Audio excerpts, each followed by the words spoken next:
नमस्कार मित्रांनो, मी बाळू घागरे, MIL lifestyle marketing global private limited या कंपनीमध्ये ATC लेवलवरती काम करतो आहे. आणि मी आज अशा घरी आलेलो आहे की त्या पेशंटला आमचे काही प्रोडक्ट्स आहेत ते दिले होते. त्या पेशंटचं जे आजार होता, अगोदर त्यांनी पुण्याला ट्रीटमेंट केली होती, पण ती त्यांच्या बरी न झाल्यामुळे ते आज भावसिंगपुरा औरंगाबाद छत्रपती संभाजीनगर इथं आले आईवडिलाकडे. आणि काळे मॅडम, हेमलता काळे मॅडम यांच्या माध्यमातून ती आम्हाला ओळख करून झाली. त्यानंतर मी ZTC लेवलला असलेले आमचे सिनियर सोपनजी गडवे सर आणि काळे मॅडम यांच्या माध्यमातून आम्ही त्यांच्या घरी गेलो आणि मॅडमला चेकअप केलं. त्यानंतर जे काय ट्रीटमेंट केले ते ट्रीटमेंट आम्ही तुम्ही प्रत्यक्ष आपले कृतिका जोगदन मॅडम आहे यांच्याकडनं तुम्ही ऐकू शकता.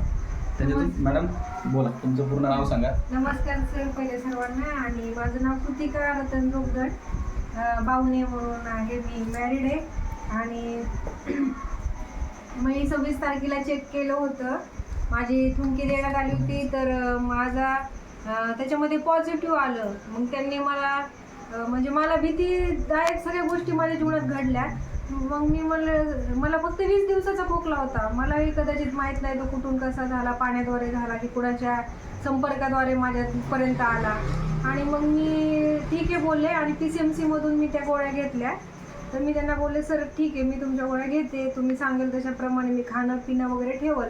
आणि मी त्या गोळ्या 2 दिवस घेतल्या. पहिले स्टार्टिंगला सुरुवात केली, मग 3 दिवस गॅप पाडून परत मी प्रायव्हेटला चेक केलं की माझा तो खरा रिपोर्ट आहे की नाही सरकारीमधला. पण तो प्रायव्हेटला पण माझं पॉझिटिव्ह दाखवल्याबद्दल मी परत त्या गोळ्या चालू केल्या 3 दिवसानंतर.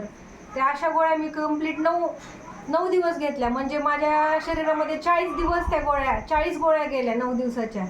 तर मग मी नंतर मला इतका त्रास झाला त्या गोळ्यांचा, उलटी, झोप, माझ्या निगेटिव्ह थिंकिंग झाले की आता मी जगू शकत नाही. कारण मला एवढा भयानक त्रास झाला की मला अन्न शरीरात राहिलं नाही. मला घरच्यांना म्हणलं, मला शेवटी तुम्ही मला जगायचं नाही, तुम्ही मला कोणतीही असेल ती माझ्या संपवण्याची गोळी द्या, कारण मला ह्या गोळ्या मी माझ्या शरीरामध्ये पचवूच शकत नाही. कारण मला अन्न जातच नव्हतं. मी खूप प्रयत्न करत होते. माझं वजन त्यावेळेस कदाचित 52 होतं आणि एकदम मी नॉर्मली हताश झाले होते. वडील रडत होते आणि हेमलता मॅडम, आमच्या काळे मॅडम ओळखीच्या असल्यामुळं त्यांनी पाहिलं तर म्हणलं, हिला ही का अशी अशक्त का झाली. मग डॅडीने त्यांना सर्व काही गोष्टी सांगितल्या. तर मला, मॅडम मला काही पण करा, पण मला ह्याच्यातून सुटका द्या, कारण मी गोळ्या नाही पचवू शकत. मला गोळ्यामध्ये मी गोळे म्हणलं तरी पण माझ्या मनात निगेटिव्ह थिंकिंग झालं. मग मी मॅडमने सांगितलं, हिला काहीच देऊ नका तुम्ही, हे सगळे आम्ही सांगू त्या गोष्टी फक्त द्या, तिला तुम्हाला अनुभव येईल म्हणे ह्या गोष्टीमधून आणि तिचं सगळं काही बरं होईल. माझं पहिले चेकिंग मग यांनी 7 तारखेला घागरे सर आणि सोपन सर हे आले. मग त्यांनी 7 तारखेला माझं चेकिंग केलं, बॉडी चेकिंग. तर त्यांना पण त्या गोष्टी जाणवल्या की माझ्या शरीरात तो आहे.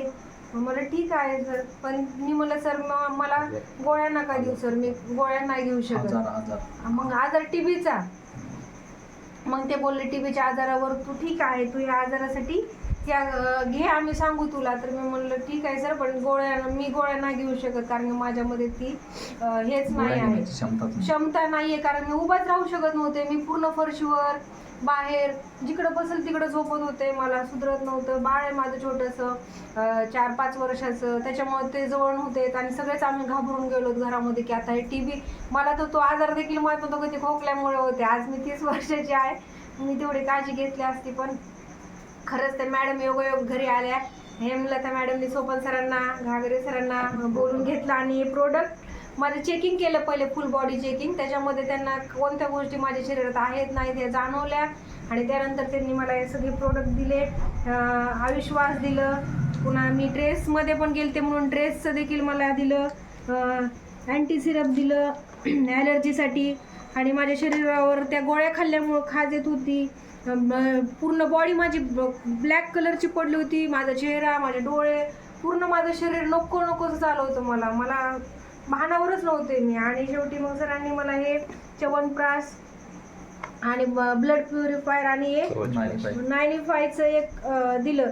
हे सर्व प्रोडक्ट मी बरोबर 15 दिवस म्हणजे 7 तारखेपासून आजपर्यंत माझे ते 17 दिवसात, म्हणजे आज 24 तारीख आहे, 24 तारखेपर्यंत मला 17 दिवसात मी पूर्ण माझ्या शरीरामधल्या ज्या गोष्टी होत्या मला वाटत होत्या त्या पूर्ण नाहीशा झाल्या.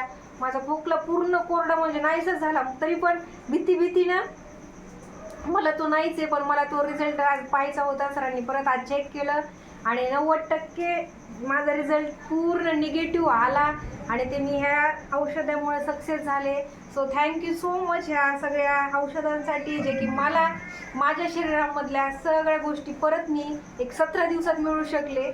ते सगळ्या सरांना मी पहिले धन्यवाद देते की ते आमच्या घरी आले आणि माझा जीव त्यांनी मला परत मिळवून दिला. कारण की मी त्या निराशामधून आज इतकी खुश आहे की मला तो कळतंय की माझ्यातला मी तो नाहीसा केला. एकदम 17 दिवसात जर मी बरी होऊ शकत असेल तो इतरांसाठी पण हे फायदेशीर राहणार आहे.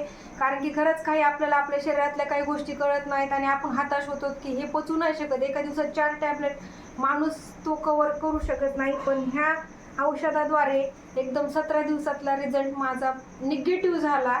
आणि थँक्यू सो मच परत एकदा सोपन सरांना, माझ्या गागरे सरांना, काळे मॅडमला आणि माझ्या आई वडिलांना जे सपोर्टेबल राहिले मला ह्या औषधासाठी. त्यांनी मला पहिले मोटिवेट केलं की तू हे घे बाळा आणि तू गोळ्या नको खाऊस तरी तू बरी होशील. आणि पुन्हा एकदा मी धन्यवाद म्हणते या सगळ्या औषधांसाठी, या सरांसाठी. थँक्यू सो मच सर्वांना. बघा मित्रांनो, आज मॅडमची जी तब्येत होते अगोदर पुण्याला होतं, त्यांची अशी हालत होती की ते इथं आल्या तर त्यांनी सांगितलं की मला एवढं त्रास होत होता की मला 8 दिवस मी झोपले पण नव्हते. आणि दुसरी गोष्ट त्यांचं असं म्हणणं होतं की मी ह्या गोळ्या खाऊन मी आणखीन डिप्रेशनमध्ये चालले आणि मला त्रास भयान होत होता.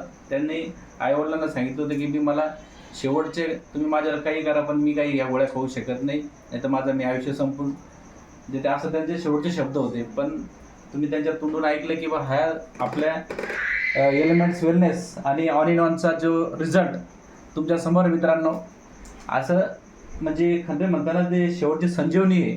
तर ते खरंच MI लाईफस्टाईलचे जेवढे काही प्रोडक्ट आहेत ते पूर्णपणे संजीवनी आहे मित्रांनो. आणि असे कुठले पेशंट जर असेल तर 100% आपण त्यांना बरे करू शकतो. एवढे आपल्या ह्या एलिमेंट्स आणि ऑन इन ऑन प्रोडक्ट्समध्ये ताकद आहे. तर मी सर्वांना एक विनंती करतो की आपण आपलं आरोग्य चांगलं ठेवण्यासाठी आपण कमीत कमी दवाखान्याची ट्रीटमेंट घेतली पाहिजे. ते काही चुकीची नाही आहे, पण ती कुठपर्यंत घेतली पाहिजेची पण लिमिट असते.